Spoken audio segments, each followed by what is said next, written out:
우리에게 주신 하나님의 거룩한 말씀은 창세기 1장 1절에서 5절까지 말씀입니다.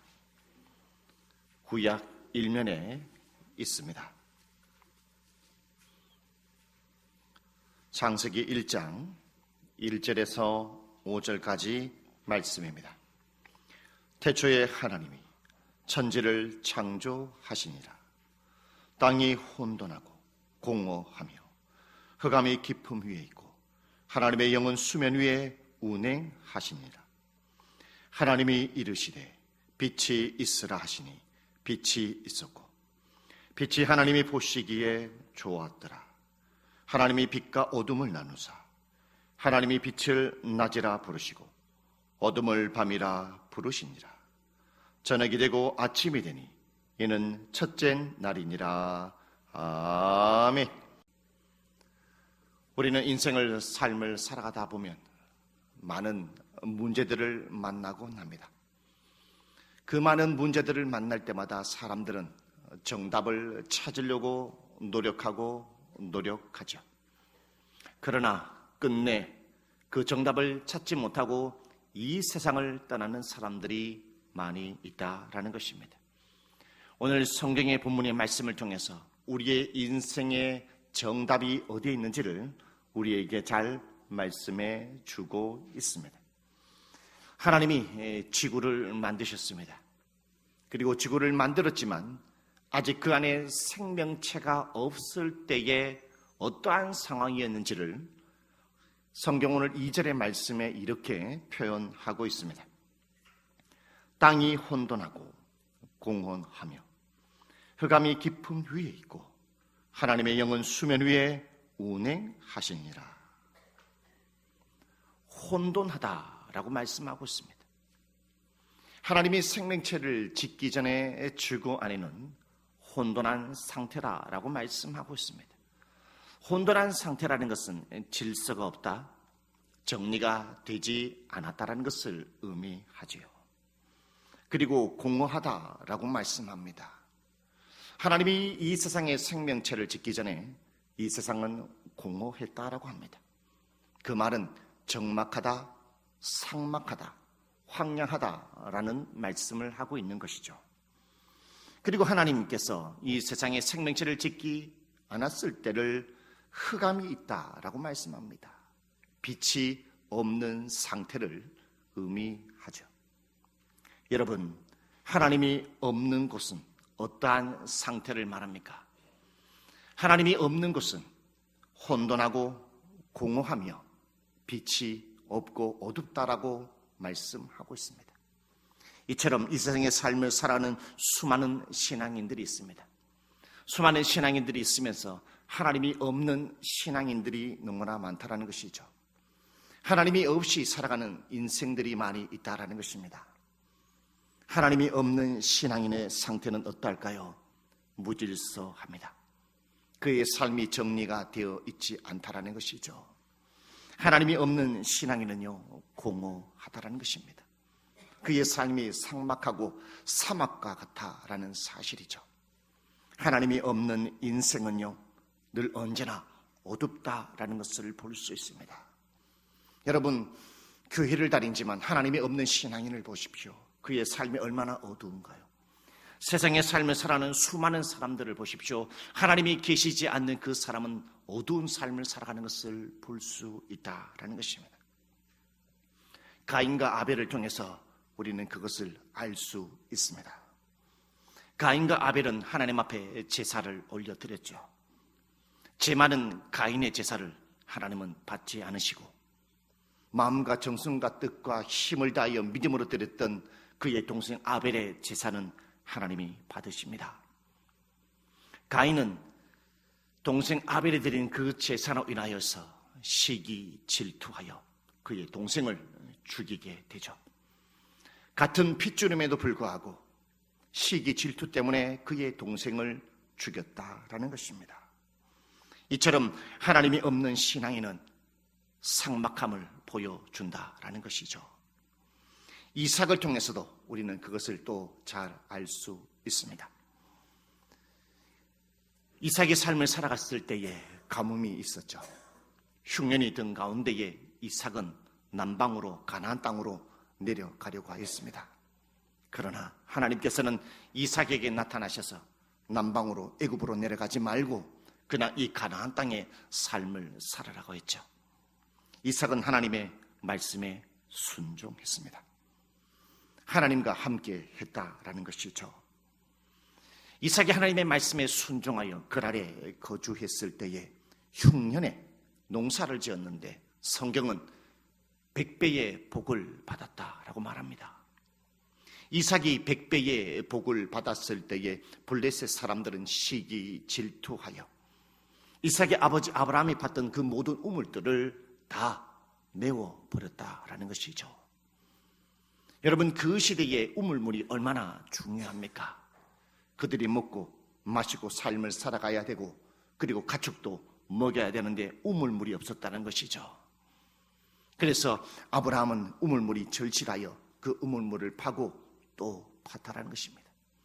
그 우물을 팔 때마다 블레셋 사람들은 시비를 걸어 그것을 막았다라는 것이죠. 여러분, 하나님이 없는 신앙인의 모습을 잘 보여주고 있습니다. 하나님이 없는 신앙인은요, 무질서한 삶을 살아갑니다. 무대뽀의 인생을 삶을 살아가고 있다는 것이죠. 사무엘상에 보면은 홈리와 비느하스 제사장이 나타납니다. 홈리와 비느하스의 직분은 제사장의 직분을 맡고 있죠. 하나님의 일꾼으로 부름받았습니다. 아무리 하나님의 성전 안에 하나님의 일꾼으로 부름받았다 할지라도 하나님이 함께하지 않는 일꾼은 어떠한 인생의 삶을 살아갈까요?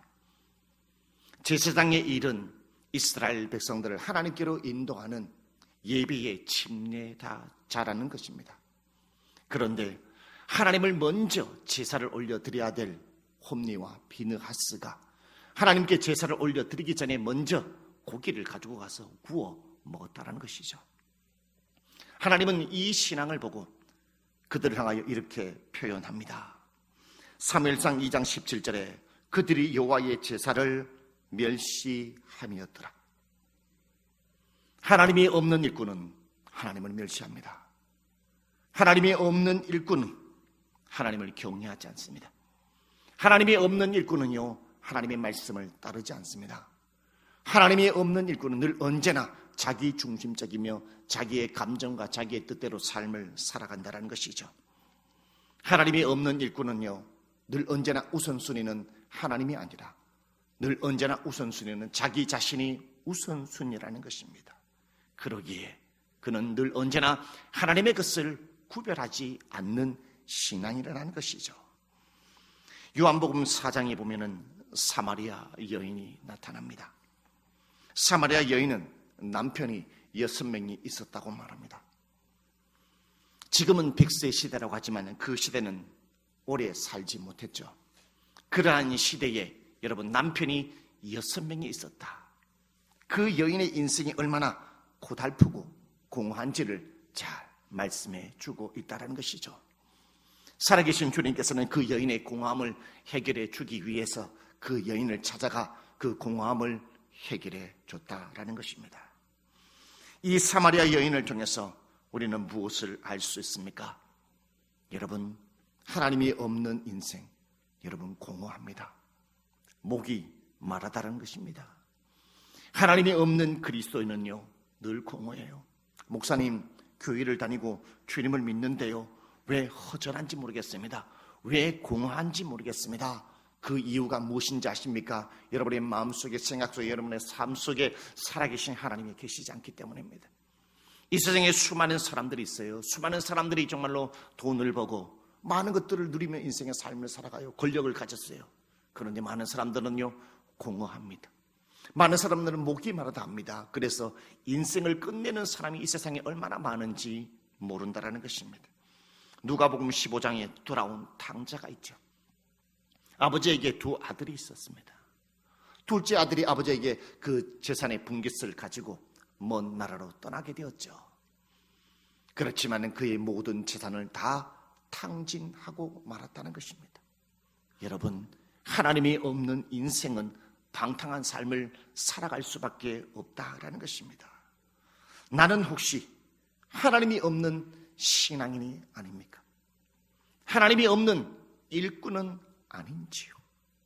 1517년 16세기 독일의 루터의 목회자는 하나님이 없는 서방교회를 향하여서, 하나님이 없는 교회를 향하여, 하나님이 없는 성도들을 향하여 가슴을 치고 비텐베르크 교회의 문에다가 95개조 방방문을 붙였다는 것이죠. 95개조 방방문. 95개조 방방문을 붙였다는 것은 95가지 이것은 하나님의 말씀의 뜻에 어긋나는 것입니다. 그러므로 교황은 하나님이 없습니다. 교회도 하나님이 없습니다. 많은 성직자들도 하나님이 없어요. 하나님의 교회가 하나님이 없다는 것을 루터가 가슴을 쳤다는 것이죠. 오늘 저와 여러분은 여러분의 가정에서, 여러분의 일터에서, 여러분의 마음속에 살아계신 하나님이 없음을 오늘 루터처럼 가슴을 치고 있습니까? 앞에서 하나님이 없는 곳에는 혼돈하다 했습니다. 공허하다 했습니다. 어둡다라고 말했습니다. 삭막하고 방탕하고 무질서하다라고 했습니다. 여러분, 이러한 곳을 행복한 장소, 아름다운 사람으로 바꿀 수 있는 정답이 오늘 성경에 있다라고 말합니다. 그 답은 바로 하나님입니다. 하나님이 우리의 인생의 정답이라는 사실을 여러분 기억하시기를 바라겠습니다. 2절 말씀에 이렇게 말합니다. 땅이 혼돈하고 공허하며 흑암이 깊음 위에 있고 하나님의 영은 수면 위에 운행하시니라 라고 말씀하고 있습니다. 하나님의 영은 수면 위에 운행하신다. 이 운행한다라는 단어를 히브리어를 살펴보면 알을 품다라는 뜻을 가지고 있어요. 어미새가 알을 품듯이 하나님이 이 세상의 지구를 품으셨다라는 것입니다. 보통의 새알은 12일에서 42일 정도가 되면은 알에서 부화를 한다라는 것이죠. 참새는 12일 되면은 알에서 깨어납니다. 타조는 42일이 되면은 알에서 깨어납니다. 병아리는 얼마 동안 있어야 되느냐? 3주 정도. 20일이면은 계란에서 깨어나 병아리가 된다라는 것이죠. 여러분, 아무리 좋은 알이라 할지라도, 아무리 큰 타조의 알이라 할지라도 어미가 함께 하지 않으면 깨어나지 않습니다. 어미가 사랑으로 보살피지 않고 품지 않고 함께 하지 않으면 절대로 알에서 깨어나지 않죠. 우리 하나님도 마찬가지입니다. 이 세상에 아무 생명체도 없었어요. 생명체가 없는 환경을 혼돈하고 공허하고 흑암이 있었다는 것이죠. 그렇게 삭막하고 질서가 없고 어두운 세상 속에 살아계신 하나님이 이 지구를 품으시니까, 살아계신 하나님이 함께 하시니까 어떠한 세상으로 바뀌게 되었습니까? 180도 달라졌다는 겁니다. 180도 달라졌기 때문에 정말로 이 세상의 창조주 하나님께서도 그것을 보실 때마다 뭐라고 표현했냐면 보시기에 좋았더라. 무려 7번이나 창세기에 보시기에 좋았더라 라고 표현을 했어요. 3절의 말씀에 보면 하나님이 이르시되 빛이 있으라 하시니 빛이 있었고 빛이 하나님이 보시기에 좋았더라. 하나님이 빛과 어둠을 나누사 하나님이 묻힐 땅이라 부르시고 모임물을 바다라 부르시니 하나님이 보시기에 좋았더라. 땅이 풀과 각기 종류대로 씨 맺는 채소와 각기 종류대로 씨 가진 열매 맺는 나무를 내니 하나님이 보시기에 좋았더라. 그리고 31절에 뭐라고 말씀하고 있냐면 하나님이 지으신 그 모든 것을 보시니 보시기에 심히 좋았더라. 저녁이 되고 아침이 되니 이는 6째 날이니라. 하나님이 그것을 하나씩 만드실 때마다 질서가 잡히고 정리가 되고 황량하지 아니하고 아름다워 보였다는 거예요. 밝고. 그러니 하나님 볼 때마다 야, 보시기 좋더라. 6일째 날에는 모든 것을 다 만들고 하나님이 잘 살펴보니까 너무나 보기 좋아가지고 성경에는 심히 보기 좋았더라라고 표현하고 있어요. 여러분, 하나님이 함께하면은요, 보기 싫은 것도 보기 좋게 된다는 거예요. 여러분, 하나님이 함께하면은요, 어두웠던 그것도 밝아지는 것을 볼 수 있어요. 여러분, 질서가 없는 곳도 하나님이 함께하면은 질서가 생겨요. 여러분, 아름답지 않았던 사람도 하나님이 함께하면은요, 아름다워 보여요. 이뻐 보인다라는 사실이에요. 여러분, 교회 안에 은혜 많이 받은 사람을 보십시오. 늘 언제나 하나님과 함께하는 사람을 보십시오. 늘 얼굴에 미소가 있고요, 늘 아름다워 보여요. 굉장히 이뻐 보인다라는 사실입니다. 그러기에 하나님의 우리의 정답이라는 사실이죠. 지혜의 왕 솔로몬을 통해서 우리는 그것을 잘 알 수 있습니다. 솔로몬이 왕의 초기 때에 그가 어떻게 하나님을 사랑했는지를 성경은 이렇게 표현하고 있습니다. 열왕기상 3장 3절에 솔로몬이 여호와를 사랑하고 그의 아버지 다윗의 법도를 행하였으나 라고 말씀하고 있습니다. 솔로몬이 왕의 초기일 때에 하나님을 사랑했대요. 야, 얼마나 사랑했는지. 다윗의 법도를 따랐다는 거예요. 다윗의 법도를 따랐다는 것은 다윗이 죽기 전에 솔로몬이 어떻게 하나님을 잘 섬겨야 하는지를 이야기해 준 법도들이 있다는 거예요. 그것을 가슴에 고이 담고 삶을 살아갔다는 것입니다. 솔로몬이 하나님을 사랑했다는 것은 무엇을 말합니까? 하나님과 함께 했다는 거예요. 하나님과 함께. 하나님과 함께 하니까 하나님의 솔로몬을 향하여 어여삐 봐 있다는 것이, 와, 너무나 아름답다, 너무나 이쁘다, 너무나 네가 너무나 잘한다. 이전에도 없고 이후에도 받지 못한 하나님의 지혜를 솔로몬이 받게 되지 않습니까? 부귀영화를 받지 않습니까? 여러분, 하나님과 함께하는 사람은 어이삐 보여요. 예뻐 보여요. 그래서 수많은 사람들이 찾아오고 그를 만나보고 싶어 해요. 솔로몬 시대도 그리했다라는 거예요. 솔로몬의 지혜가 보고 싶어서, 솔로몬이 하나님과 함께하는 그의 아름다움을 보고 싶어서, 그가 믿는 하나님이 어떤 하나님을 보고 싶어가지고요, 스바 왕이 솔로몬을 찾아와요. 스바 왕, 스바요, 오늘날로 말하면 어디를 나타내느냐? 예멘이라는 나라예요.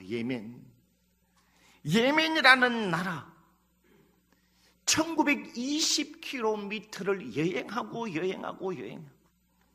솔로몬을 만나보고 싶어서 그의 지혜의 아름다움, 하나님의 아름다움을 너무나 보고 싶어가지고 예멘에서 1920km를 달려와가지고 솔로몬을 만났다는 겁니다.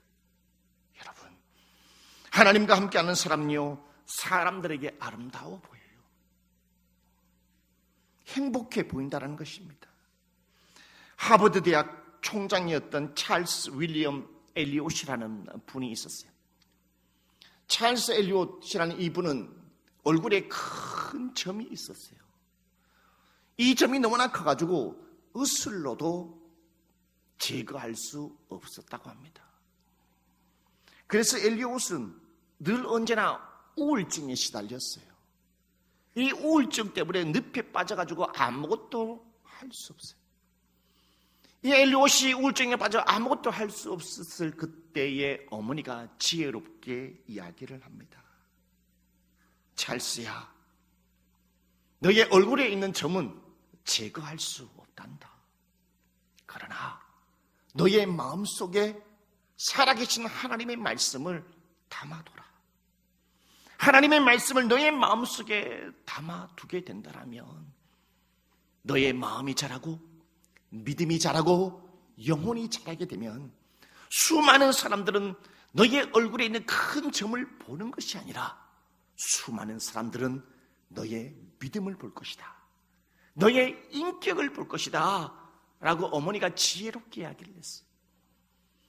그래서 엘리엇은 이 어머니의 마음을 듣고, 이 말을 듣고 마음판에 하나님의 말씀을 고이 담아두기 시작했습니다. 그래서 엘리엇이 믿음이 점점 커가고 그의 신앙이 점점 성장하고 그의 영혼이 커갈 때에 여러분, 찰스 윌리엄 엘리엇은 어느 자리에 서게 되어 있느냐?